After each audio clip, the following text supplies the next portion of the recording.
Welcome learner, मैं हूँ शिवाजी देवनाथ। फिर से आ चुका हूँ एक नया वीडियो के अंदर। इस वीडियो में मैं बात करूँगा कि अगर आप लोग सॉफ्टवेयर डेवलपर हो लेकिन आपके पास डेवऑप्स की कोई नॉलेज नहीं है, लेकिन आप एक ऐसा सिस्टम बनाना चाहते हो जिस सिस्टम को यूज़ करके आप आपका जो सॉफ्टवेयर है ये काफ़ी अच्छे तरीके से आप सॉफ्टवेयर बनाओगे। उसमें आप VPS यूज़ करोगे, उसमें आप N8N का वर्कफ्लो यूज़ करोगे, उसमें आप AI यूज़ करोगे जो सेल्फ होस्टेड में रहेगा। मतलब बेसिकली ये जो AI फीचर्स भी जो है वो भी आप फ्री में यूज़ करोगे कम्प्लीटली। और उसके साथ साथ आप एक ऐसा एप्लीकेशन बिल्ड करोगे जिसमें नोटिफिकेशन सिस्टम, API सिस्टम, बहुत सारा चीज़, जैसे कि आप फायरबेस यूज़ करते हो उस फायरबेस को आप यूज़ कर सकते हो, जिसमें आपका जो एप्लीकेशन वर्कफ्लो है जो है वो कम्प्लीटली ट्रांसफॉर्म कर दे और एक बिगर एप्लीकेशन, एक बहुत अच्छा एप्लीकेशन आप बना सकते हो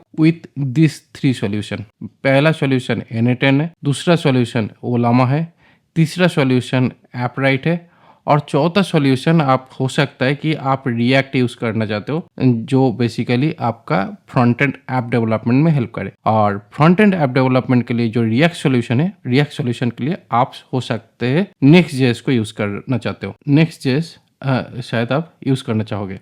तो ये अगर सारा सॉल्यूशन आप एक ही सर्वर में, एक ही वेब होस्टिंग में जाके आप अगर काम करना चाहते हो तो डेफिनेटली आपको एक अच्छा सा बढ़िया सा होस्टिंग की जरूरत पड़ेगा, क्योंकि विदाउट होस्टिंग आप आपका जो एप्लीकेशन है आप बना नहीं सकते हो। क्योंकि यहाँ पे बहुत सारा चीज़ आने वाला है। एक N8N है, एक AI सिस्टम है ओलामा, एक ऐप मैनेजमेंट सिस्टम और API मैनेजमेंट सिस्टम जो आपके पास पूरा होगा। उसके बाद आप एक UI वाला जो लैंग्वेज है रिएक्ट, इसको यूज़ करके आप वर्सल मतलब Next.js को यूज़ करके एक कंप्लीट फुल स्टैक डेवलपमेंट बनाना चाहते हो। और उसके लिए आपको एक प्रॉपर वर्कफ्लो में देने वाला हूँ जिसको यूज़ करके आप प्रॉपरली एक सॉफ्टवेयर को बिल्ड कर पाओगे। और इस सॉफ्टवेयर को बिल्ड करके आपको डेफिनेटली इसको VPS के अंदर होस्ट करना चाहोगे। तो इसको इजीली और fast without any DevOps knowledge, any extra AI knowledge, just आपका डेवलपमेंट का जो नॉलेज है, जो आपके पास ऑलरेडी Node.js के ऊपर आप काम कर चुके होगे, आपके पास React.js का नॉलेज है, आप Next.js में एप्लीकेशन बनाना चाहते हो, तो सिर्फ आप लोगों के लिए ये जो वीडियो मैं बनाने वाला हूँ ये बहुत ही पावरफुल वीडियो और बहुत ही एसेंशियल वीडियो होने वाला है। और इसके लिए आप एक काम कर सकते हो, अभी होस्टिंगर आप चूज़ कर सकते हो। होस्टिंगर में बेसिकली अभी ब्लैक फ्राइडे ऑफर चल रहा है और यहाँ पे अगर आप सेल्फ होस्टेड में जो N8N है इसको मैं डायरेक्टली रिकमेंड नहीं करूँगा, क्योंकि आपको बनाना है प्रॉपर वेब एप्लीकेशन जिसके अंदर आपको N8N रहना है, ओलामा रखना है, ऐपराइट रखना है और साथ में Next.js का भी ऐप रखना पड़ेगा। तो उसके लिए आपको रिकमेंड करूँगा आप इस VPS सेक्शंस में जाओ। VPS सेक्शन में जाके आपको यहाँ पे 4 प्लान दिखेगा। उसमें आप पहला प्लान मत लेना, क्योंकि ये आपके जो ये जो वर्कफ्लो में जो बोल रहा हूँ इसको आप बना नहीं सकते हो। तो इसीलिए पहला तो प्लान रिकमेंडेड ही नहीं है। दूसरा जो प्लान है ये हो सकता है कि आप लेना चाहोगे, लेकिन इसको भी मैं रिकमेंड नहीं करूँगा, क्योंकि ये भी रिकमेंड अगर मैं करूँगा तो आपको ये सारे जो सॉल्यूशन है ये आपका एक साथ में काम नहीं करेगा। सबसे बड़ा चीज़ जो है कि आपको अगर फ्री में AI को यूज़ करना है तो यहाँ पे आप फ्री में AI यूज़ नहीं कर पाओगे।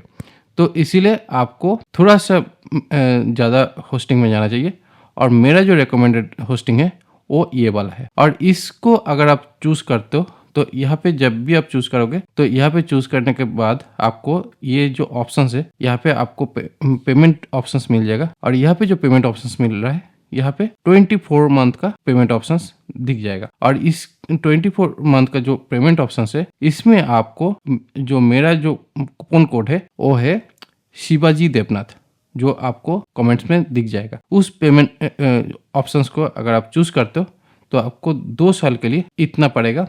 और अगर आप मान लो कि 1 साल का लेना है तो आपको काफ़ी सस्ता पड़ेगा, जो इतना अमाउंट आएगा, जो आपको विथ कूपन कोड के साथ ये आपको दिख जाएगा। तो अगर आप अभी ये मतलब बुक करते हो इस होस्टिंग को तो आपको एक साल के लिए फ्री डोमेन भी मिल जाएगा, जो आपको काफ़ी अच्छा एक बेहतर प्लान देगा। और इसको प्रॉपरली कैसे सेटअप करते हैं, क्योंकि यहाँ पे आपको जो वर्क फ्लो होने वाला है ये बहुत ही बड़ा वर्क फ्लो होने वाला है। तो मेरे ख्याल से आपको ये जो मैं आज नॉलेज देने वाला हूँ, ये आपको एक अच्छा सॉफ्टवेयर डेवलपमेंट एक्सपीरियंस देगा, जहाँ पे आपको ज़्यादा कुछ सेटअप बिना किए आप कंप्लीटली इस वर्क फ्लो को कर पाओगे।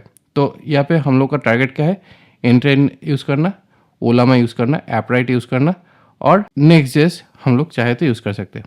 ठीक है, तो ये सारा चीज़ कैसे हम लोग करेंगे वो हम लोग देखते हैं। तो उसके लिए पहले हम लोगों को VPS सेटअप कैसे करते वो मैं बात करूँगा। और ये हो सकता है कि ये जो वीडियो सीरीज़ है कुछ 2-3 पार्ट में मैं इसको एज ए सीरीज़ बना सकता हूँ। अगर आप लोग चाहते हो कि इसको एज ए सीरीज़ देखना, तो आप लोग वीडियो में कमेंट लिख सकते हो। और अगर आप इस काम को मेरे साथ आगे बढ़ाना चाहते हो तो डेफिनेटली आप मेरे जो VPS कोड जो है वो आप लोग यूज़ कर सकते हो, जिससे आपको 20% डिस्काउंट मिल जाएगा और मेरा भी थोड़ा बहुत कमीशन बन जाएगा, जिससे मैं भी आप लोगों के लिए ये पूरा जो ट्यूटोरियल सीरीज़ है इसको बहुत अच्छे तरीके से मैं कर सकता हूँ। ये मेरा इंस्पिरेशंस के लिए होगा और आपके लिए नॉलेजेबल होगा, जो फ्री ऑफ कॉस्ट में आपको मिल जाएगा। लेकिन यहाँ पे आप लोगों को 2 ही चीज़ करना पड़ेगा। पहला है आपको कमेंट करना कि आप लोग ये ट्यूटोरियल सीरीज़ कंटिन्यूस बेसिस में आप पूरा सीरीज़ देखना चाहते हो, उसके लिए कमेंट करना पड़ेगा, पहला चीज़। और सेकंड चीज़ जो है आप लोगों के लिए, सेकंड चीज़ है कि अगर आप लोग इंटरेस्टेड हो, VPS होस्टिंग खरीद के आप काम करना चाहते हो, तो मेरा ये जो ट्यूटोरियल है इसको पूरी तरीके से देखो। और अगर VPS खरीदना चाहते हो तो मेरा कुछ कूपन कोड है उसको आप लोग यूज़ करो। ठीक है, तो मैं अपना VPS में चला जाता हूँ, जो मेरा VPS ऑलरेडी खरीदा हुआ है। तो मैं यहाँ पे अपना जो VPS है मैं इसमें एक्सपेरिमेंट करते रहता हूँ। तो मेरा VPS और डोमेन नेम के साथ मेरा पूरा लिया हुआ है। तो मैं आप लोगों के सामने ही पूरा VPS को कैसे सेटअप करते हैं फ्रॉम स्क्रैच मैं दिखाता हूँ। ठीक है, मेरा ये ऑलरेडी पहले से है, तो मैं इसको क्या करता हूँ, कंप्लीट नया तरीके से सेटअप करता हूँ। तो जैसे ही आप घुसोगे कुछ इस तरह का आपको पैनल मिलेगा। पहले पैनल में मैंने जैसे ही बोला था कि आपको चूज करना है, जब भी आप चूज करोगे तो आपको N10 या कोई भी सॉल्यूशंस लेकर नहीं, आपको यहाँ पे जो OS वाला ऑप्शन है ये दिखेगा, यहाँ पे OS पैनल दिखेगा और आपको ये एप्लीकेशन वाला ऑप्शन दिखेगा। तो मैं जो बोलूँगा कि आपको अगर कुछ करना है, स्टार्टिंग करना है, तो डेफिनेटली आपको ये चारों सॉल्यूशंस के साथ अगर काम करना है, चारों या इससे भी ज़्यादा सॉल्यूशंस के साथ अगर काम करना है, तो आप उबुंटू चूज़ करो, क्योंकि ये सबसे बेहतर है। क्योंकि हम लोगों का जितनी भी सॉल्यूशंस है सबसे ज़्यादा सर्वर साइड में बेस्ट सेटअप प्रोसेस अगर चाहिए तो उबुंटू में ही मिलता है। तो इसीलिए उबुंटू जो है इसको पहले सेटअप करो। तो यहाँ पे सेटअप करने के बाद यहाँ पे मैं अपना पासवर्ड डाल देता हूँ। ये पासवर्ड 12 कैरेक्टर से ज़्यादा होना चाहिए मिनिमम, और इसमें एक नंबर होना चाहिए, एक अपर केस होना चाहिए और एक स्पेशल कैरेक्टर होना चाहिए। तो ये होगा बेसिकली पहला सेटअप। जैसे ही आप सेटअप डालोगे तो आपका ये आपका जो होस्टिंग है, इस होस्टिंग को क्रिएट करने में लगभग 10 मिनट का टाइम लगता है। लेकिन 10 मिनट उतना ज़्यादा लगता नहीं है, उससे कम ही टाइम में ये सेटअप हो जाएगा। ठीक है, तो यही है बेसिकली प्रोसेस। तो इसका जो वर्क फ्लो है ये किस तरीके से बनता है उसका मैं थोड़ा सा आइडिया देता हूँ। बेसिकली क्या होता है, जैसे ही हम लोग एक एप्लीकेशन बनाते हैं तो एक एप्लीकेशन का जो यूजर इंटरफेस होता है वो कुछ लगभग इस तरह का हो सकता है, जहाँ पे हम लोग एक वेबसाइट देखते हैं। लेकिन मान लीजिए कि जैसे ही आपको एक फॉर्म फिलअप करना है, तो एक फॉर्म फिलअप करने के लिए अगर आप मान लो कि मेरा एक ऑफिशियल वेबसाइट है shivajidapna.com में मैं जाता हूँ, तो मेरा एक वेबसाइट है, इस साइट में जाके कोई मेरे साथ डायरेक्ट कम्युनिकेट करना चाहता है। तो यहाँ पे जो व्हाट्सएप है, ये व्हाट्सएप है मेरा बिजनेस व्हाट्सएप। जैसे ही आप इस व्हाट्सएप को ओपन करोगे, यहाँ पे हाई डालोगे, तो डेफिनेटली क्या होगा, मेरा बिजनेस व्हाट्सएप पे मैसेज चला जाएगा। लेकिन उस जगह पे जब भी आपका मैसेज का अगर रिस्पॉन्स आएगा तो वो आएगा AI से, क्योंकि वो AI वाला जो पार्ट है ना, वो बेसिकली मैंने सेटअप करके रखा हूँ थ्रू N10 के थ्रू। और यहाँ पे जो भी रिस्पॉन्स आएगा वो रिस्पॉन्स बेसिकली मैंने कुछ API के लिए पैसे नहीं खर्च कर रहा हूँ, तो वहाँ पे मेरा ओलामा पार्ट जो है वो सेटअप है। और साथ ही साथ एक्चुअली यहाँ पे नॉट ओनली इस जगह पे व्हाट्सएप इंटीग्रेशन है, यहाँ पे मेरा बहुत सारा फॉर्म या जो भी ट्रांजैक्शंस डिटेल्स है उसको भी मैं क्विकली नोटिफाई कर पाता हूँ अपने ईमेल के अंदर या अपने व्हाट्सएप के अंदर। जो बेसिकली मेरा ये जो सर्विस पूरा जो आता है ये दोनों प्रोसेस को अप्लाई करके बैकग्राउंड में। डेफिनेटली मेरा जो साइट है वो वर्डप्रेस में बना हुआ है, लेकिन इसके अलावा जो भी मेरा इंटीग्रेशंस है वो सारा इंटीग्रेशंस मेरा ये जो मैं आर्किटेक्चर अभी दिखाने वाला हूँ आप लोगों को उसी आर्किटेक्चर के ऊपर बेस करके पूरा बना हुआ है। ठीक है, एक बार मेरा ये होस्टिंग सेटअप हो जाने के बाद मैं डेफिनेटली आप लोगों को स्टेप बाय स्टेप सारा प्रोसेस दिखाएंगे कैसे ये काम करता है। तो मेरा ऑलरेडी ये होस्टिंग सेट हो चुका है। तो बेसिकली अभी यहाँ पे मेरा नए तरीके से होस्टिंग क्रिएट हो चुका है। तो अभी यहाँ पे एक टर्मिनल ऑप्शंस दिखता है जो बेसिकली एक डेवऑप्स वाला पार्ट होता है, क्योंकि टर्मिनल का मतलब ही होता है कि अगर आपको कुछ भी सर्वर साइड में सेटअप करना है, कुछ भी काम करना है, तो थोड़ा बहुत आपको VPS जो होस्टिंग का जो इंटरफेस होता है कुछ इस तरह का होता है। इससे ज़्यादा आपको VPS का कुछ दिखेगा नहीं। और VPS लेना क्यों चाहिए? VPS में सबसे बड़ा चीज़ जो होता है आपका जो भी डेटा है, जो भी प्रोजेक्ट है, जो भी काम है कंप्लीटली सिक्योर रहता है। और ये आपका एक जो खुद का जो पर्सनल कंप्यूटर है उसका ही एक कॉपी हो सकता है सर्वर साइड में, जिसको आप ही ऑन करोगे और उसमें जो भी करना है वो आप ही करोगे। उसको किसी भी तरह से दूसरे कोई उसको एक्सेस नहीं कर सकता। और ये जो होस्टिंग प्रोवाइडर है वो भी नहीं कर सकता है। वो हो सकता है कि आपका वो जो होस्टिंग एक्सेस करने के लिए उसको डिलीट कर सकता है, लेकिन उसको एक्सेस नहीं कर सकता, क्योंकि उसमें आप लोगों का जो खुद का जो पासवर्ड दिया हुआ है वो उसको सिक्योर करके रखता है। तो इसलिए VPS जो होता है वो अपना जो ऑफिशियल प्रोजेक्ट है उसको काफ़ी ज़्यादा सिक्योरिटी देता है। इसके अलावा कोई भी अगर आप शेयर होस्टिंग लेते हो तो उसमें आपको आपका जो डेटा है उसका सिक्योरिटी रहता नहीं है। ये भी एक मेजर पार्ट होता है एक VPS लेने का। जैसे मैंने रिकमेंड किया था कि एक अच्छा VPS लेना है, और VPS लेने के बाद यहाँ पे आपको करना क्या है, एक ऐसा पैनल सेटअप करना है जिसमें आपको किसी भी तरह का कोड ना लिखना पड़े। तो इसके लिए हम लोग बेसिकली क्या करते हैं, जैसे ही हम लोग ये सारा सेटअप करना चाहते हैं तो इस सारा सेटअप करने के लिए हम लोग को डॉकर में आपको सॉल्यूशन मिलता है। क्योंकि आपको अगर VPS सेटअप करना है तो आपको डॉकर का नॉलेज होना चाहिए, क्योंकि डेवऑप्स का जो पार्ट होता है वो डॉकर से आता है। डॉकर क्या है? डॉकर एक ऐसा सॉल्यूशन है जहाँ पे आपको किसी भी तरह का सॉफ्टवेयर जो है उसको अगर आपको सर्वर में यूज़ करना है तो आपको डॉकर के अंदर सारा सॉफ्टवेयर का जो सॉल्यूशन है, पैकेजेस है, वो मिल जाता है। उस पैकेज को आपको इंस्टॉल करना है और उससे आपका पूरा एप्लीकेशन का जो काम है वो चल सकता है। इसमें क्या होता है, जब भी हम लोग एक एप्लीकेशन बनाते हैं तो एप्लीकेशन बनाने के लिए हम लोगों को ये जो सॉल्यूशंस है, ये बेसिकली सॉल्यूशंस बोल सकते हैं, क्योंकि ये अलग अलग सॉफ्टवेयर होता है जो सॉफ्टवेयर को एक VPS के अंदर पहले सेटअप करना पड़ता है। उसके बाद अपना जो खुद का जो बिजनेस वाला एप्लीकेशन जो है, जो हम लोग Next.js या इसी तरह का कोई भी सॉल्यूशन यूज़ करके हम लोग बनाएंगे जो हम लोग होस्ट करेंगे। ठीक है, मैं Next.js यूज़ कर भी सकता हूँ, नहीं भी कर सकता हूँ। Next.js के एक ऑल्टरनेट सॉल्यूशन है जो मेरा सबसे ज़्यादा प्रेफरेबल है, वो है एस्ट्रोबिल्ड। क्योंकि एस्ट्रोबिल्ड जो है ये काफ़ी ज़्यादा एडवांस है Next.js से, लेकिन Next.js काफ़ी ज़्यादा पॉपुलर है, इसलिए मैं Next.js का नाम कर रहा हूँ। बट बेसिकली हो सकता है कि आगे चल के अगर मैं बिजनेस वाला ऐप बनाऊँ तो मैं एस्ट्रोबिल्ड को ही ज़्यादा प्रेफर कर सकता हूँ। जो भी है वो बात का बात है, बट अभी जो सेटअप है वो कैसे होता है वो दिखाता हूँ। तो उसके लिए मेनली क्या कर रहा हूँ, यहाँ पे डॉकर से हम लोगों को सारा सॉल्यूशन लेना पड़ेगा।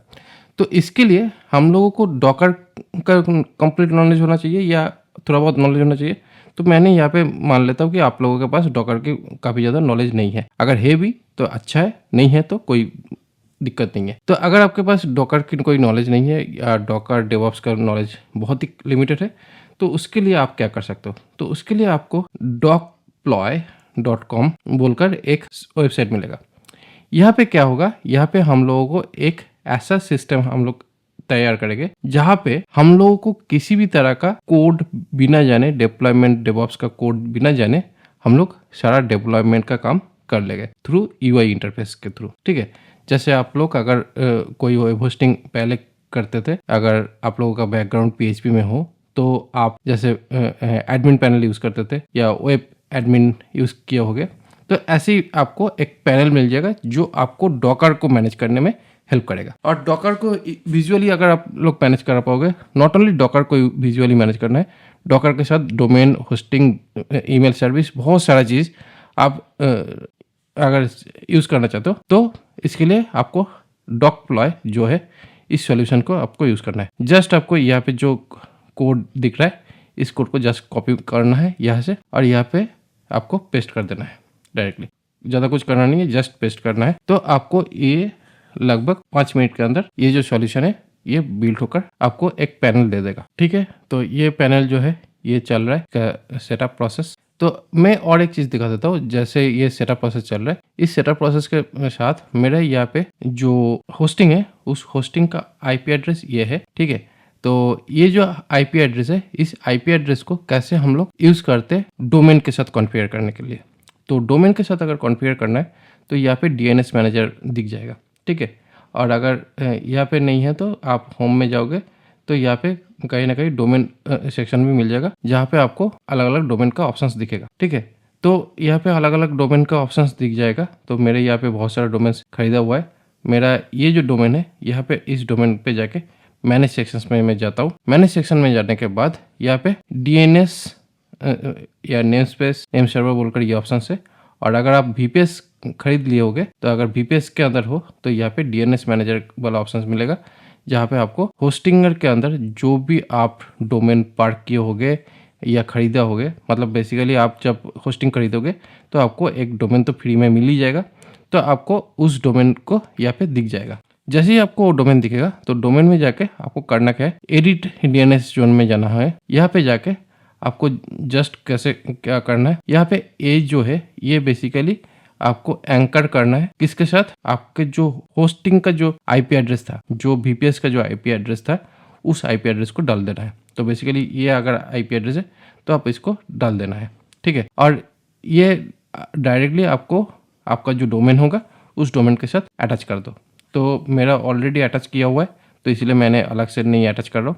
तो आप जस्ट क्या करोगे, एक @ से आप एक अटैच करो, एक www से अटैच कर सकते हो, जो आप नाम चाहते हो कर सकते हो।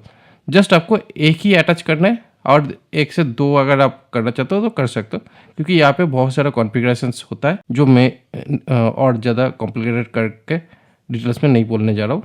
आप सिर्फ इसको अटैच कर दो पहला, जो डोमेन कॉन्फ़िगरेशन में आपको काफ़ी ज़्यादा हेल्प करेगा, जो मेरा ऑलरेडी लगा हुआ है होस्टिंग। ठीक है, तो ये होस्टिंग जब आपको एक बार अटैच हो जाएगा उसके बाद आप वीपीएस सेक्शन में चले जाओ। वीपीएस सेक्शन में चले जाने के बाद वीपीएस आपका जब एक बार कॉन्फ़िगर कंप्लीटली हो जाएगा तो मेरा यहाँ पे वीपीएस ऑलरेडी कॉन्फ़िगर हो चुका है। तो मेरा यहाँ पे वीपीएस में ये जो डॉकप्लॉय जो है, ये जो पैनल है, एडमिन पैनल, मेरा यहाँ पे आईपी एड्रेस दे दिया है। आईपी एड्रेस के साथ :3000 पोर्ट। तो इस 3000 पोर्ट में जाके आप जस्ट आपका जो होस्टिंग पैनल है वो आप यहाँ पे यूज कर दो। ठीक है, उसके बाद यहाँ पे आपका जो ईमेल आईडी पासवर्ड जो है आप इसको यूज कर लो। तो जैसे ही आपने यूज किया तो यहाँ पे आपका ये जो पैनल है ये आ गया। कितना इजी है, आपको प्रॉपर एक पैनल मिल गया जिस पैनल को यूज करके अपना जो भी सॉल्यूशन है आप बना सकते हो। और सॉल्यूशन बनाना बहुत आसान है। अभी क्या है,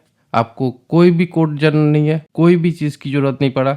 जस्ट आपको पहला होस्टिंग क्रिएट करना पड़ा, उसके बाद होस्टिंग का टर्मिनल जो है वो क्रिएट करना पड़ा। होस्टिंग का टर्मिनल क्रिएट करने के बाद डॉकप्लॉय में जाना है। यहाँ पे जो पहला पेज में जो दिख रहा था उसको जस्ट पेस्ट कर देना है। उसके बाद जो भी पाथ सेट होकर दिखा उसको ओपन कर लेना है। फिर हो गया आपका काम। यहाँ पे क्या है, माई प्रोजेक्ट बोलकर, माई एप्स बोलकर मैंने एक पहला प्रोजेक्ट फोल्डर क्रिएट कर लिया। ये है प्रोजेक्ट फोल्डर। अभी इसके अंदर क्या हम लोग करने वाले, पहला चीज एनीटाइम डालना है, उसके बाद ओलामा डालना है, उसके बाद एपराइट डालना है, और उसके बाद हम लोगों को प्रोजेक्ट बिल्ड करके उसको गिटहब में डाल के फिर उस प्रोजेक्ट को हम लोगों को पुल करना है इस जगह पे। तो उसके लिए हम लोगों को थोड़ा सा ज़्यादा टाइम लगेगा, बट इस जगह पे मैंने ये जो तीनों सॉल्यूशन है इसको कैसे डालना है वो मैं दिखा देता हूँ। और इसके लिए क्या करना है, बहुत कुछ कम करना है क्या, नहीं कुछ करना नहीं है। जस्ट यहाँ पे क्रिएट सर्विस में जाना है, टेम्पलेट्स में जाओ। टेम्पलेट्स में जाने के बाद यहाँ पे सर्च करो N8N। जैसे आपने N8N सर्च किया यहाँ पे आपको बहुत सारा अलग अलग सॉल्यूशन दिख जाएगा। इसमें करना क्या है, इसमें बेसिकली आपको वर्कर ये सारा चीज़ एक काम करते हैं। बेटर परफॉर्मेंस के लिए ये बोल रहा है कि ये इसको रिकमेंड कर रहा है। और यहाँ पे लो कोड डेटाबेस इंटीग्रेशन जो है वो एसक्यूएलाइट से है। तो अगर हम लोग को थोड़ा सा बेहतर परफॉर्मेंस चाहिए और अगर आपका सर्वर मैंने जैसे रिकमेंड किया था उसी हिसाब से अगर लिया है तो आप इसको यूज़ कर सकते हो। और अगर आप मेरे रिकमेंडेशन में नहीं लिया, पहला KVM 2 या 4 ले लिए, तो मतलब जो हाईलाइट था वो अगर ले लिए तो आपको मैं रिकमेंड करूँगा ये वाला ले लो। तो जैसे ही आपने ये लिया तो आपका यहाँ पे ये N10 वाला जो सॉल्यूशन है ये आ गया है। तो अभी इसके अंदर जाके आपको जो भी सेटअप है यहाँ पे दिख जाएगा। देखो यहाँ पे सिंपल सा सेटअप है जो यहाँ पे दिख रहा है, ठीक है। एक बार ये जो सिंपल सेटअप है इसको देख लेने के बाद अभी क्या करना है। अच्छा, मैं एक चीज़ बोलता हूँ, मेरा यहाँ पे इस N10 को मैंने अपना जो डोमेन ID है उसके साथ मैं मैनेज कर लिया हूँ। तो यहाँ पे कुछ एनवायरनमेंट वेरिएबल का लिंक है, जैसे कि यहाँ पे N10 होस्ट, N10 पोर्ट, ये सारा ऑप्शंस दिया हुआ है, ठीक है। तो मेरे यहाँ पे देखना है कि यहाँ पे बेसिकली एनवायरनमेंट है जो एक्चुअली यहाँ पे हम लोग को N10 पोर्ट का दिख जाएगा। तो मैंने क्या करता हूँ, यहाँ पे मैं अपना N10 डॉट अपना जो डोमेन नेम है वो मैं डाल रहा हूँ। डालने के बाद यहाँ पे मैं अपना टाइम जोन डाल देता हूँ, एशिया कोलकाता। मैं कोलकाता से हूँ तो इसलिए एशिया कोलकाता ये डाल के मैंने सेव कर दिया। तो ये जो डोमेन नेम मैंने दिया है इस डोमेन नेम को मैंने क्या करता हूँ इस जगह पे भी सेटअप कर देता हूँ, ठीक है। इसको मैंने सेटअप कर दिया। सेटअप करने के बाद मैंने क्या करता हूँ, इसको अभी के लिए अपडेट कर देता हूँ। तो ये हो गया बेसिक सेटअप। तो आपको क्या करना था, यहाँ पे कुछ नहीं करना था। एनवायरमेंट्स पे जाके पहले आपको होस्ट का नाम चेंज करना था और टाइम जोन सेट करना है। जैसे ही आपको ये सेट कर दिए, करने के बाद आप अभी करना क्या है, डिप्लॉय में क्लिक करना। डिप्लॉय में क्लिक करने के बाद यहाँ पे आपका डिप्लॉयमेंट प्रोसेस स्टार्ट हो जाएगा। अभी यहाँ पे जो भी पूल करके जो भी काम करना था वो देखो हो रहा है। क्या है, यहाँ पे मैंने कुछ भी करना नहीं पड़ा, कुछ भी मुझे सेटअप करने के लिए एक्स्ट्रा नॉलेज की कोई ज़रूरत नहीं पड़ा। जस्ट मैंने डॉकप्लॉय को इंस्टॉल किया, नॉर्मल उबुंटू सेटअप किए, उसके बाद डॉकप्लॉय को इंस्टॉल किया। डॉकप्लॉय को इंस्टॉल करने के बाद मेरा यहाँ पे N10 जो सॉल्यूशन है वो यहाँ पे काम कर रहा है, ठीक है। तो एक बार ये बिल्ड हो जाने के बाद फिर हम लोग जाएंगे ओलामा को डाउनलोड करने में, क्योंकि ओलामा से हम लोगों को AI का वाला जो काम है वो करेंगे और टेस्टिंग करके भी दिखाएंगे कि कैसे हम लोगों का ये N10 का जो AI वर्क फ्लो है कैसे काम कर रहा है, चैट करके दिखाएंगे। बहुत सारे लोग N10 जानते हैं किस तरह का काम करता है, वो भी शायद जानते होंगे, तो उसको दिखा देंगे किस तरीके से ये काम करेगा, ठीक है। हो चुका है मेरा ये एनवायरनमेंट, ये रेड कलर हो मतलब ग्रीन कलर हो चुका है। बट एक बार ये हो जाने के बाद भी हम लोगों का प्रोजेक्ट स्टार्ट तुरंत नहीं होता है। यहाँ पे स्टार्ट होने के लिए पहले यहाँ पे चेकअप करना पड़ेगा कि मेरे यहाँ पे प्रोजेक्ट ऑलरेडी स्टार्टेड है या नहीं है। तो यहाँ पे क्या बोल रहा है, HTTPS में ये चलने वाला है। बट जैसे ही मैंने ये इसको ओपन करने जगह तो अभी HTTPS कॉन्फ़िगर नहीं है। तो HTTPS कॉन्फ़िगर करने के लिए क्या करना पड़ेगा, डोमेन सेक्शन में जाना पड़ेगा। डोमेन सेक्शन में जाके यहाँ पे करना है यही है कि यहाँ पे जाके एडिट में क्लिक करना है। यहाँ पे HTTPS जो ऑप्शन है इसको इनेबल कर देना है। जैसे ही इनेबल करेंगे तो यहाँ पे हम लोगों को लेट्स एनक्रिप्ट जो फ्री में SSL सर्टिफिकेट देते हैं उसको सेटअप करना है। उसके लिए कोई भी कोड जानने की ज़रूरत नहीं है, कोई भी टेक्निकल स्किल्स की ज़रूरत नहीं पड़ रहा, जस्ट इसको अपडेट कर देते हैं। जैसे ही यहाँ पे अपडेट करेंगे तो क्या होगा, यहाँ पे तुरंत ये इनेबल नहीं होता है, इसको थोड़ा सा टाइम लगता है। वैसे दिखा रहा है कि अभी ये हो गया, बट शायद यहाँ पे प्रॉब्लम आ सकता है। जैसे ही मैंने इसको ओपन किया तो यहाँ पे ये प्रॉब्लम दिखा रहा है। तो एक बार देखते हैं, फिर इसको थोड़ा सा टाइम लग सकता है ये होने में। बेसिकली इसको थोड़ा सा कॉन्फ़िगर होने में टाइम लगता है। एक बार इसको देखते हैं कि ये वाला जो पार्ट है इसको इस तरीके से आता है या नहीं। अच्छा, एक चीज़ यही है कि यहाँ पे थोड़ा सा टाइम लगेगा इस पार्ट को वैलिडेट करने में। एक बार वैलिडेशन चेकअप करना है तो ठीक है, अभी इसको इसी जगह पे छोड़ते हैं क्योंकि ये हम लोग चेकअप करेंगे। अभी हम लोग चलते हैं दूसरा प्रोजेक्ट जो कि हम लोगों को ओलामा को सेटअप करना है। तो ओलामा को भी सेटअप करने के लिए यहाँ पे क्रिएट में जाना है। अच्छा, क्रिएट में नहीं जाना है, इस जो माई ऐप बोलकर जो ऑप्शंस था, जो प्रोजेक्ट फोल्डर उसके अंदर गया, उसके अंदर जाके यहाँ पे क्रिएट सर्विसेज में जाके फिर से टेम्पलेट वाला सेक्शन में जाके यहाँ पे ओलामा लिखना है। ओलामा लिखा तो ओलामा को डायरेक्टली हम लोगों को यहाँ पे दिखाई नहीं दिया। ओके, तो यहाँ पे एक प्रॉब्लम है कि ओलामा यहाँ पे डायरेक्ट नहीं दिख रहा है। तो ओलामा अगर डायरेक्ट नहीं दिख रहा है तो ओलामा को इंस्टॉल करें कैसे? तो ओलामा को इंस्टॉल करने के लिए हम लोग यहाँ पे एक काम कर सकते। ओलामा को इंस्टॉल करने का और एक तरीका है, यहाँ पे जाना है hub.docker.com में जाना है, यहाँ पे जाके ओलामा सर्च करना है। जो पहला ऑप्शन है वो यहाँ पे लेना है। लेने के बाद जाने के बाद यहाँ पे एक्चुअली यहाँ पे है ओलामा का सेटअप। तो ओलामा के लिए सेटअप जो है यहाँ पे हम लोगों को ओलामा का जो इमेज है, इमेज नेम ये है और पोर्ट नंबर जो है वो ये वाला है आपका। तो इसको थोड़ा सा सेटअप करना होगा। तो कैसे करेंगे? जस्ट मैंने इसको ओलामा का जो है पार्ट उसको मैंने कॉपी करके अभी इसको डालते डॉक्प्लॉय को जो एनवायरनमेंट है इस जगह पे हम लोग क्या करेंगे, कॉम्पोज सेक्शन में जाएंगे। इस कॉम्पोज सेक्शन में जाके यहाँ पे डालते ओलामा, ठीक है, ओलामा का क्रिएट करेंगे। तो यहाँ पे ओलामा ऑप्शंस में गया। अभी जाने के बाद यहाँ पे मैं रॉ फोल्डर में जाएंगे। यहाँ पे क्या करेंगे, यहाँ पे सर्विसेस बोलकर ये ऑप्शन डालेंगे। उसके बाद ओलामा डालना है। उसके बाद इमेज डाल के यहाँ पे वो इमेज सेटअप करना है, ठीक है। एक बार इमेज सेटअप हो जाएगा तो उसके बाद क्या करना है, उसके बाद कंटेनर नेम। तो यहाँ पे कंटेनर नेम जो है ओलामा ये डालना है। एक बार वो डालने के बाद उसके बाद हम लोग को पोर्ट डालना है। तो पोर्ट वाला जो पार्ट है ये है एक्चुअली पोर्ट। ओके, तो ये है एक्चुअली हम लोग का पोर्ट। तो इस पोर्ट को यहाँ पे यूज करना है। यहाँ पे एक पोर्ट यूज करना है। तो यहाँ पे पोर्ट्स में बोलकर ऑप्शन है। उसके बाद यहाँ पे पोर्ट ये वाला ऑप्शन चूज करना है। ये हो जाने के बाद यहाँ पे और एक ऑप्शन है वॉल्यूम। ये बहुत ज्यादा इंपॉर्टेंट पार्ट है वॉल्यूम। इस वॉल्यूम को अगर नेग्लेक्ट कर देते तो अपना ओलामा सेटअप होगा ही नहीं प्रॉपरली। तो इसको भी यहाँ पे कॉपी करके इसको वॉल्यूम्स के अंदर ये सेटअप करना है। तो यहाँ पे हो गया वॉल्यूम। तो लगभग मेरे ख्याल से जो भी डिटेल्स की जरूरत है इस एक लाइन से वो मिल चुका है। तो बेसिकली अगर थोड़ा सा मालूम है तो V मतलब वॉल्यूम्स होता है, P मतलब पोर्ट्स होता है, नेम मतलब कंटेनर नेम होता है और ये इमेज होता है। ओके, तो मैंने बोल दिया। उसके बाद ये जब क्रिएट हो गया, जस्ट पहले पार्ट में यहाँ पे वॉल्यूम्स क्रिएट करना है और वॉल्यूम्स में यहाँ पे ओलामा बोलकर ये ऑप्शंस ऐसे डाल देना है, क्योंकि इसी ओलामा के अंदर ही सारा जो मॉडल है वो सारा सेटअप होगा, ठीक है। इसके अलावा अभी के लिए और कुछ जरूरत नहीं है। एक बार ये सेटअप कर दिया, करने के बाद अभी इसको डिप्लॉय करना है। अभी यहाँ पे कोई भी एनवायरमेंटल सेटअप की जरूरत नहीं है। डोमेन मैंने सेटअप नहीं कर रहा हूँ, कुछ भी जरूरत अभी नहीं है। जस्ट मैंने इसको डिप्लॉय करता हूँ, देखते हैं क्या होता है। ओके, तो यहाँ पे डिप्लॉयमेंट कंप्लीट हो चुका है। तो यहाँ पे डिप्लॉयमेंट कंप्लीट हो जाने के बाद यहाँ पे मैंने पोर्ट एक्सपोज करके रखा हुआ है। तो पोर्ट एक्सपोज करने के लिए बेसिकली यहाँ पे पोर्ट जो है ये है पोर्ट एक्सपोज। तो बेसिकली मेरा जो होस्टिंग है उस होस्टिंग के साथ इस पोर्ट को यूज करना पड़ेगा। तो मैंने यहाँ पे अपना होस्टिंग का नाम डाला। उसके बाद यहाँ पे मैंने पोर्ट नंबर डाला। तो जैसे ही मैंने इसको डाला तो ओलामा इज रनिंग हो गया, मेरा ओलामा रन हो गया। तो जैसे ही यहाँ पे ओलामा रन हुआ तो मुझे यहाँ पे कुछ मॉडल चाहिए।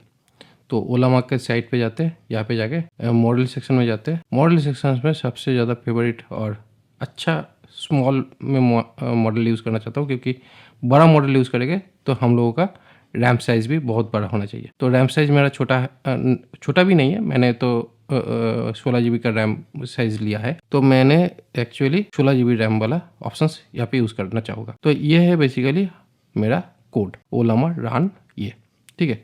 तो ये वाला मैंने कोड को कॉपी करके रखा। उसके बाद क्या करते, अपना डॉक्प्लॉय के अंदर जाते। यहाँ पे जाने के बाद यहाँ पे देखो बहुत सारा ऑप्शंस मिलता है। तो यहाँ पे हम लोगों को करना क्या है, यहाँ पे टर्मिनल्स वाला ऑप्शंस में क्लिक करना है। जैसे ही टर्मिनल ऑप्शन में जाओगे तो यहाँ पे ओलामा चेकअप कर लो। आ गया ओलामा, मतलब ओलामा सेटअप है। तो ओलामा का अगर मॉडल लिस्ट चेक करना है, ओलामा LS करके मॉडल लिस्ट चेक करो।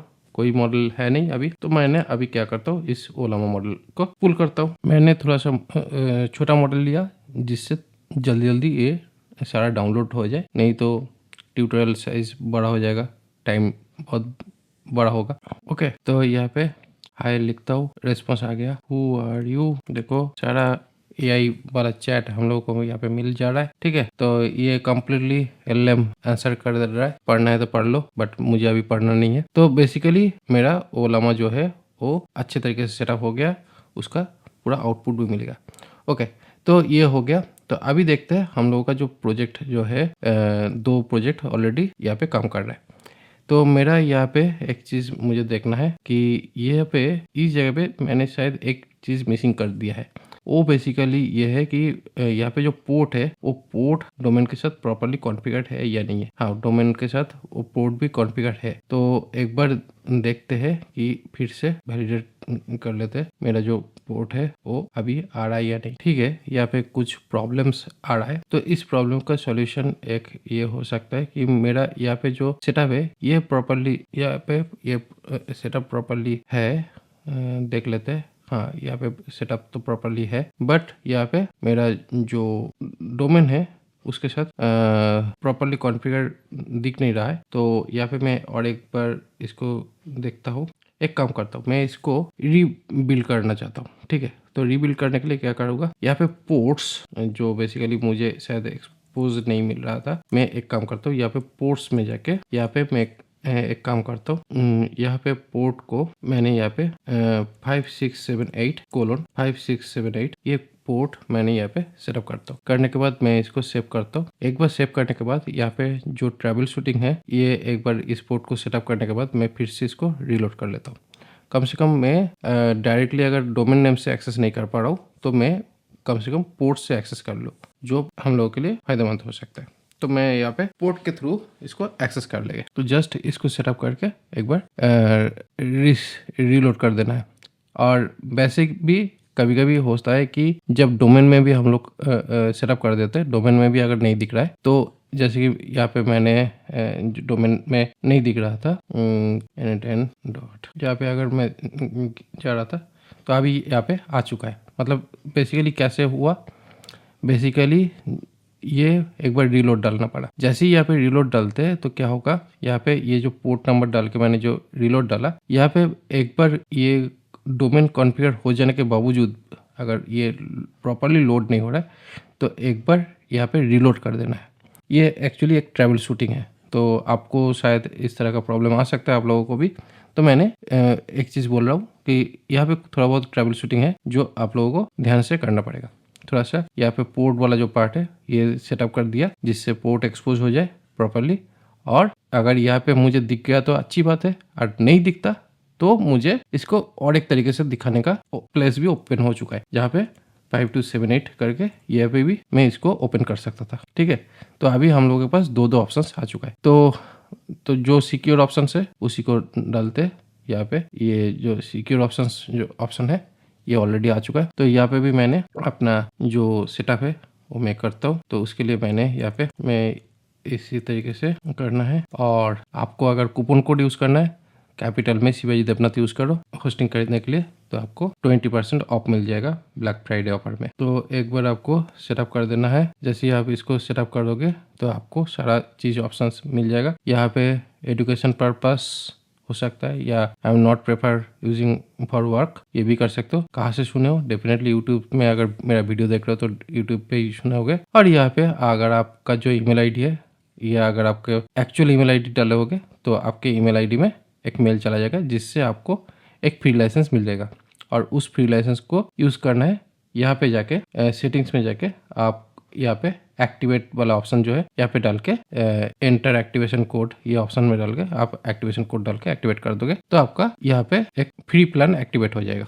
तो अभी हम लोगों को एक AI agents, quick AI agents जो है वो मैं यहाँ पे क्रिएट कर लेता हूँ विथ हम लोग के खुद का जो ओलामा मॉडल है उसके साथ चैट करेंगे। तो यहाँ पे जो ओपन एआई वाला जो मॉडल है इसको मैं यहाँ पे कट कर देता हूँ। यहाँ पे ओलामा बोलकर मॉडल ऑप्शन यहाँ पे ऑलरेडी डाला हुआ है। तो जस्ट यहाँ पे जाना है। यहाँ पे जाके हम लोगों को करना क्या है, यहाँ पे अपना जो ईमेल आईडी है उसको यहाँ पे डाल दिया, डाल के मैंने यहाँ पे सेव कर दिया। जैसे किया तो यहाँ पे कनेक्शन सक्सेसफुल दिखा दिया, इसका मतलब मेरा आ चुका है। और यहाँ पे जो मॉडल मेरा डाउनलोड किया हुआ था वो मॉडल यहाँ पे दिखाई दे रहा है। तो मैंने अभी के लिए एक ही मॉडल लिया और यहाँ पे हम लोग एक डेमो चैट कर सकते हैं। तो पहले हाय करके देख लेता हूँ मेरा क्या मॉडल हेल्प करता है। वैसे बहुत सारा चीज़ यहाँ पे पहले से सिस्टम में लिखा हुआ है, बट मैंने तो ज़्यादा कुछ लिखा नहीं है। देखते हैं क्या काम करता है मेरे लिए ये अभी लोकल LLM सिस्टम। तो यहाँ पे बोला कि लोकल LLM मॉडल जो है वो बेसिकली किस तरीके से काम कर रहा है। यहाँ पे बोल रहा है कि मेमोरी अटैच करने में एक सिंपल मेमोरी अटैच कर देते हैं,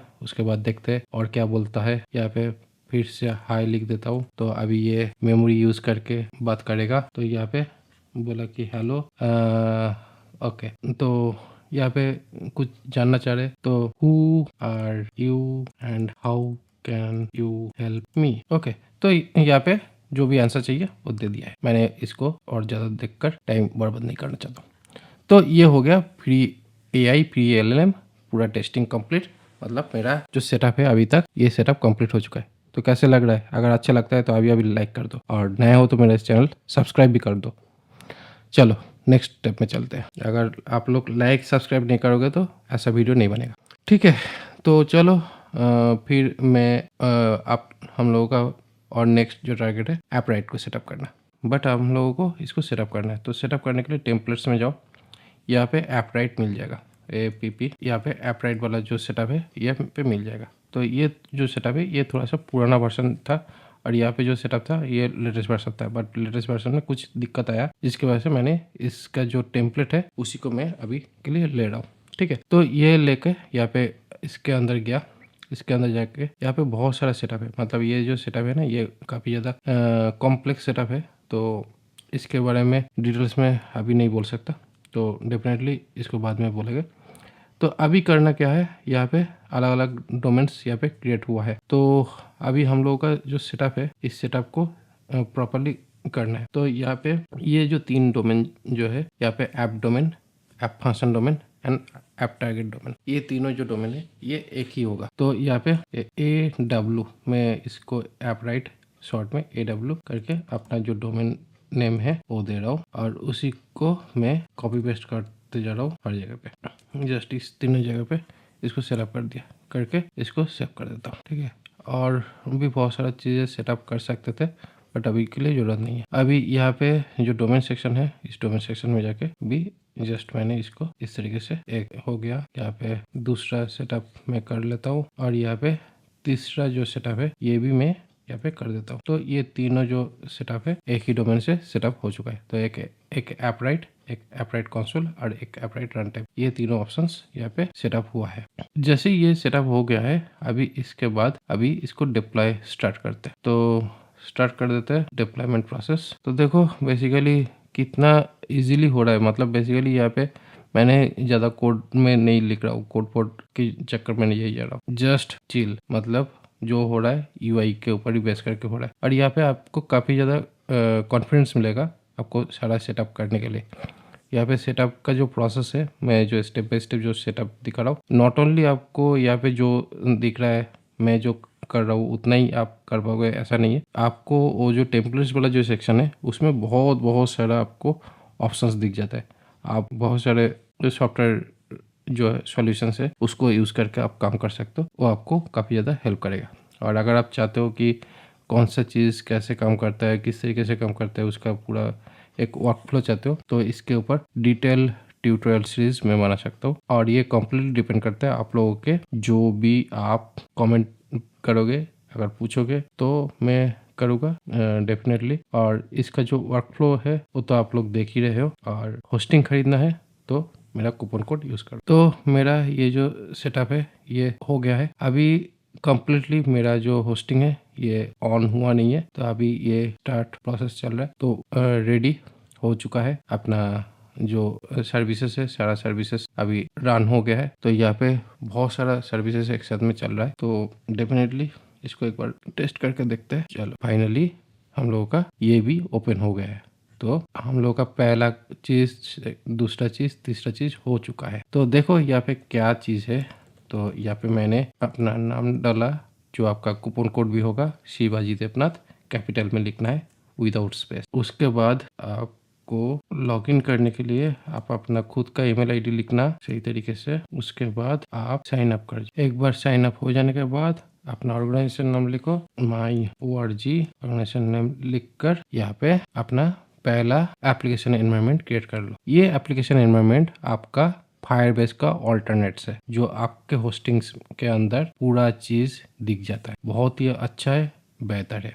इसको यूज़ करने के बाद आपको एक प्रोजेक्ट नेम लिखना है, माई प्रोजेक्ट बोलकर यहाँ पे एक प्रोजेक्ट क्रिएट कर दो। जैसे ही प्रोजेक्ट क्रिएट कर दिया उसके बाद यहाँ पे अलग अलग प्लेटफॉर्म चूज करना है, और इसी प्लेटफॉर्म के अंदर मैं अगर वेब वाला वर्जन चूज करता हूँ तो यहाँ पे हम लोग अपना माई वेब ऐप और वेबसाइट जो भी है वो कर देते हैं। उसके बाद यहाँ पे इसको बाय डिफॉल्ट ये लोकल होस्ट में चलेगा, बट अगर हम लोग चाहते हैं कि ऐप डॉट अपना जो डोमेन नेम है उसके अंदर ये एक्चुअली अगर चलना है तो भी इसको सेटअप कर सकते हैं। तो इस होस्टिंग के अंदर हम लोगों का जो फ्रंट एंड ऐप है उसको चलाना है। अदरवाइज इसको लोकल होस्ट यूज करके भी कर सकते हैं, क्योंकि बाय डिफॉल्ट लोकल होस्ट करेगा तो क्या होगा, टेस्टिंग हो जाएगा। बाद में जाके हम लोग इसको चेंज कर सकते हैं। अभी के लिए इसको लोकल होस्ट ही रखते हैं। लोकल होस्ट रख के इसको अभी के लिए निकल देते हैं। तो इसको ये जो है ऐपराइट इस मॉडल को सेटअप करके अपना जो भी सर्विसेज है वो सारा हम लोग यूज कर सकते। तो ये हो गया डैशबोर्ड पैनल। अभी देखो यहाँ पे क्या क्या होगा। आप यहाँ पे क्विकली ऑथेंटिकेशन सिस्टम बना सकते हो, जो आपका user name, email ID, phone number और ये डाल के आपका ऑथेंटिकेशन सिस्टम हो जाएगा, जिसको आप मल्टीपल चैनल्स के साथ आपको सेटअप कर सकते हो। तो यहाँ पे बहुत सारे अलग अलग चैनल के सेटअप ऑप्शन है, जैसे कि गूगल लॉगिन है, लिंक्डइन लॉगिन है, कुछ भी लॉगिन, मतलब जो भी लॉगिन पॉपुलर लॉगिन है सारा लॉगिन आपको यहाँ पे इनेबल करके लॉगिन वाला ऑप्शन यूज़ कर सकते हो। यहाँ पे आप OTP थ्रू लॉगिन कर सकते हो, फ़ोन लॉगिन, जैसे कि बड़ा कंपनी होता है उसका पूरा सेटअप आर्किटेक्चर आपको यहाँ पे बनाया मिल जाएगा, जो काफ़ी ज़्यादा हेल्पफुल होता है। एक बार ये हो जाने के बाद इसके बाद यहाँ पे डेटाबेस जो बनाना है, डेटाबेस सिंपल डेटाबेस जो है, मान लो कि एक माई ऐप, ऐसे मैंने नाम डाला। वैसे तो कुछ अभी दिमाग पे चल नहीं रहा है, तो माई ऐप बोलकर मैंने एक डाल दिया। तो ये हो गया अपना माई ऐप। बट यहाँ पे खास चीज़ यही है कि यहाँ पे NoSQL डेटाबेस के तौर पे ये दिखा रहा है, बट एक्चुअली ये PostgreSQL के अंदर ये सारा काम कर रहा है। तो यहाँ पे पहला जो कलेक्शन नेम है वो है यूज़र, जैसे कि हम लोग काम करते हैं फायरबेस के अंदर, उसी फायरबेस का जो प्रोसीड्यूर है उसी हिसाब से ये काम करेगा। तो यहाँ पे सारा फील्ड वाइज हम लोग यहाँ पे टेबल क्रिएट कर सकते हैं। ठीक है, जैसे यहाँ पे जाएंगे तो यहाँ पे क्रिएट एट्रीब्यूट्स करके अलग अलग हम लोग फील्ड क्रिएट करके अपना जो डेटाबेस है उसको क्रिएट कर सकते हैं। ठीक है, तो ये हो गया एप्लीकेशन वाला पार्ट। यहाँ पे आपको अगर कोई API बनाना है, कस्टम API, वो आप यूज़ कर सकते हो।